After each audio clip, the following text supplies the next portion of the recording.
I will just get started as soon as possible. This is just my opinion, and I can differ once the update actually comes out. I will also be taking all the build types into account whilst rating every class. First off, we got Oracle, and honestly, just by off what they're getting, the class looks like it's going to be an overall playstyle. It's going to be a mix of mage and warrior. I don't really have a place to put Oracle yet, but it seems decent. Not A tier, it's gone into B tier, since we don't actually have much to go off of. Next is mage, and you 100% know where this class is going. Straight into their own tier. The amount of builds it has and its overall simplistic playstyle makes it really beginner friendly mechanics. Makes mage probably going to be the best build in full release in PvP and PvE. Next is Berserker. And this really depends, as Sailor and Iron Leg are going to be powerful still next update, as well as the up and coming new fine styles such as Vanishing Style, which acts just like Thermal Fist but makes you invisible. Will also make, if not all berserkers who use Vanishing, be a huge issue in combat itself, just going into high B tier. Next is Warrior. As a Warrior main, I don't see the whole hype around the class. It's probably the worst out of the three current pure builds, that being Mage and Berserker. It has very limiting movement abilities and they've been locked behind swords such as the Sunken Sword. But as a Gun Warrior, I occasionally find myself in low stamina at around the 27 stamina mark due to not having leap ability outside of the T-jump. And its awakening has been nerfed so many times, it is probably the worst awakening in Arcane Odyssey. But the positives are they have access to high AoE skills like Spell Thrust, but going into anything else that isn't an AoE warrior is difficult at most times.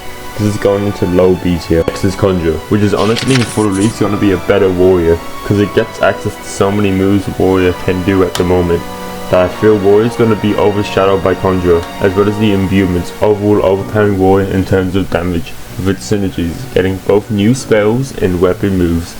At once the leap, which players can abuse to basically never run out of stamina. Overall, Conjurer is A tier. Up next is Warlock. It might low-key be the first S tier of this video, because there are combinations of Warlock that really makes it OP currently and in new update, being like Sailor Eyes and the up and coming one like Ash Powder Fist. Honestly, one of the builds that most magics can never go wrong with. The build variety is massive and some of the builds are also goated, so it's going into S tier. Next is Warlord. Presuming that they get air step next update, it's gone into B to A tier. Stamina was probably one of the issues that Warlord had, and now it's gone, being able to essentially never run low on stamina. Plus its massive attack size with fine styles like Iron Leg and Sailor Fist. It also has a lot of build variety. Also, presuming that it gets, as of now, warrior exclusive skills, it's gone into A tier as well. Knight is probably the second worst vitality build out of the three, as it can't really synergize with anything at the moment, or I reckon neither in full release. Again, not too much to go off of due to not being in full release yet, but it's going into B tier. Juggernaut. Holy, I don't know what to say about Juggernaut. Sure has imbue synergy with Sailor Fist and Eagle Patrimony, but it's really much it. Doesn't really sparkle as being a great build overall in full release. Being a weaker Berserker, it's going into B tier in my opinion. I expect it to change in full release. Paladin is the best vitality hybrid out of the bunch. Eagle Patrimony Water Paladin carries this agenda due to the fact that it does like 421 damage with tap beam in some cases, and can shred most builds. But it really depends on the spirit weapons, what magic properties, and Tidestone Brand is 100% water. So Flying Paladins are going to love that, but overall not much to go off of into full release. So it's in A tier. This is subject to change though.